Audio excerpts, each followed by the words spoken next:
years of his life smoking. He knows it's killing him. It's literally there on the label. Smoking kills.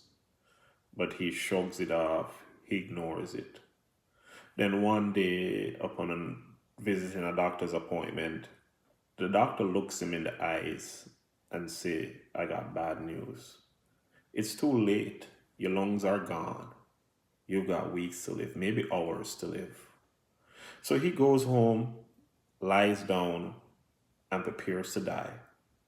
But then, a few hours later, he opens his eyes and he's still breathing.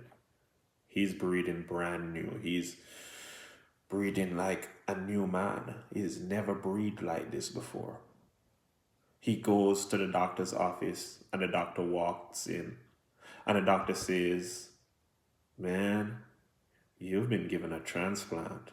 You've been given brand new lungs. You've got a second chance to live. Now let me ask you the question. How does that man live from that day forward?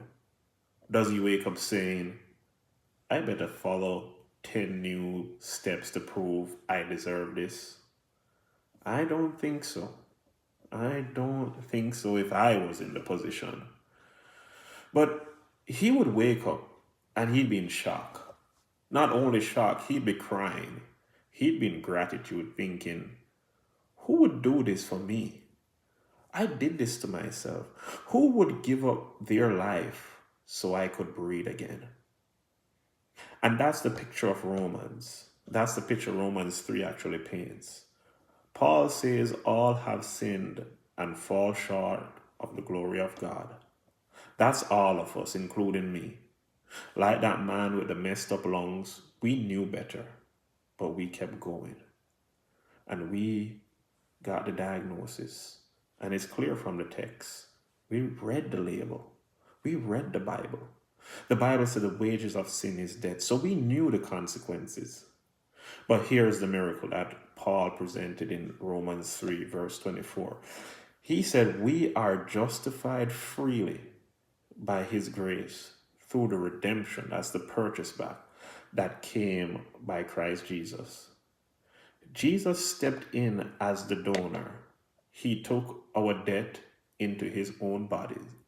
He took that messed up lungs and he gave us his lungs. He gave us his life, his breath, his spirit, his righteousness. So Christianity is not, here's a checklist, here are some rules, go earn it. Christianity is, here's a new life, now live in gratitude. You don't serve God to prove something. You serve him because you've been given everything. And here's where it gets personal. If someone literally gave you their lungs and remove your messed up lungs, you'd never forget them. I personally wouldn't. I'd spend the rest of my life trying to figure out who this person is. You tell the story everywhere you go. You'd live different.